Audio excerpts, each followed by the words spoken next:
Shalom jemaat Tuhan, jumpa lagi dalam Renungan Bina Iman. Kali ini kita akan sama-sama merenungkan tentang Yesus penting untuk jiwamu.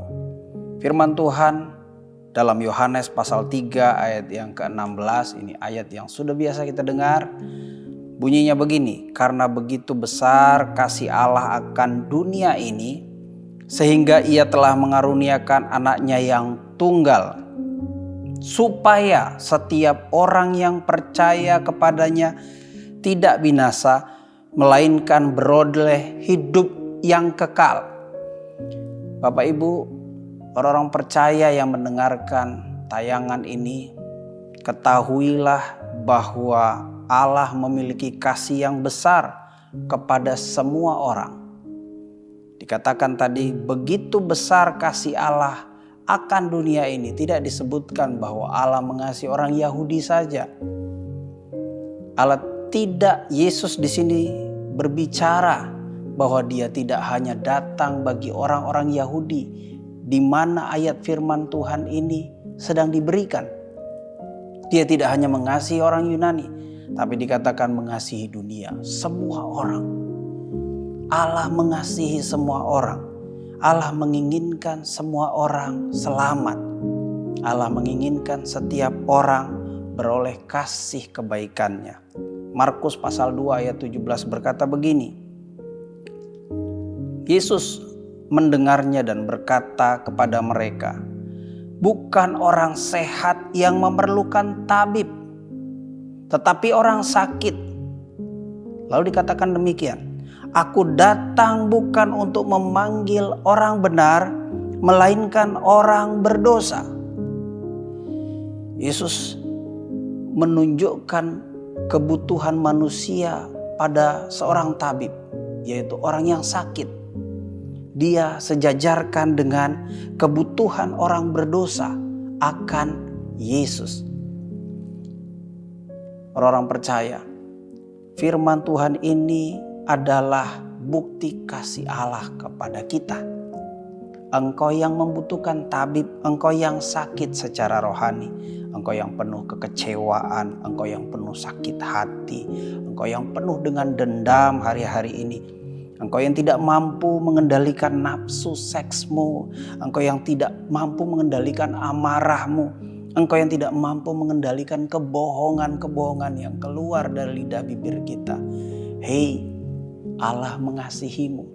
Ketahuilah Allah mengasihimu. Dan engkau adalah orang yang dicari tabib itu. Yesus tidak mencari orang benar, tapi dia mencari orang berdosa. Bagimulah tabib mulia itu hadir. Di bulan yang mulia ini, bulan yang indah, sebelum bulan Desember datang, kita menyiapkan hati kita.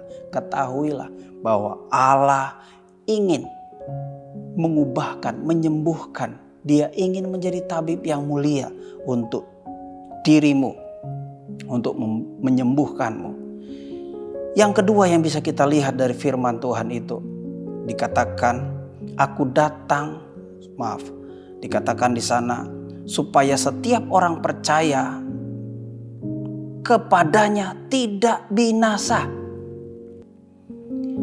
Ketahuilah bahwa dalam persekutuan dengan Yesus, orang percaya beroleh kuasa untuk tidak menghancurkan dirinya sendiri.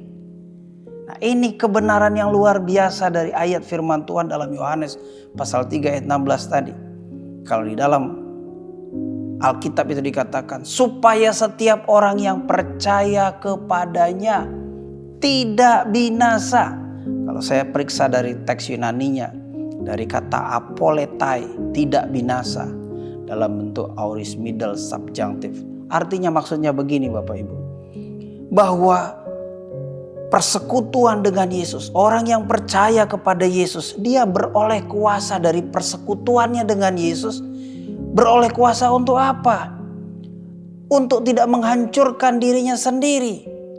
Kecenderungan manusia, sadar atau tidak sadar, kita menghancurkan diri kita sendiri. Kita merusakkan tubuh kita dengan sakit hati, merusakkan pikiran kita, merusakkan kehidupan kita dengan segala hal yang kita tidak sadar itu merusakkan diri kita, menghancurkan kehidupan hari-hari baik kita. Tapi Tuhan katakan kedatangan Dia untuk memberikan kuasa kepada kita sehingga kita sanggup untuk tidak menghancurkan diri kita sendiri. Dan yang ketiga, yang terakhir, dalam persekutuan dengan Yesus, orang percaya beroleh kemampuan untuk memiliki kualitas hidup ilahi. Di ayat 16 tadi dikatakan, supaya setiap orang yang percaya kepadanya tidak binasa, melainkan beroleh hidup yang kekal. Ini bukan bicara hidup kekal nanti saja, di hari kedatangan Tuhan, tidak. Karena tenses dari kata kerja ini semua dalam bentuk tenses kata kerja di dalam bahasa Yunani itu adalah tenses present. Jadi kita akan beroleh kualitas hidup ilahi sekarang. Tuhan menganugerahkan kualitas hidup ilahi waktu kita bersekutu dekat dengan Tuhan. Saya katakan kepada kita, engkau butuh Yesus. Yesus penting bagi jiwamu, karena cuma Yesus yang mampu membuatmu menang, merdeka dari semua kelemahanmu, dan sambutlah Natal dengan sukacita. Dalam nama Tuhan Yesus, Tuhan memberkati kita semua. Amin.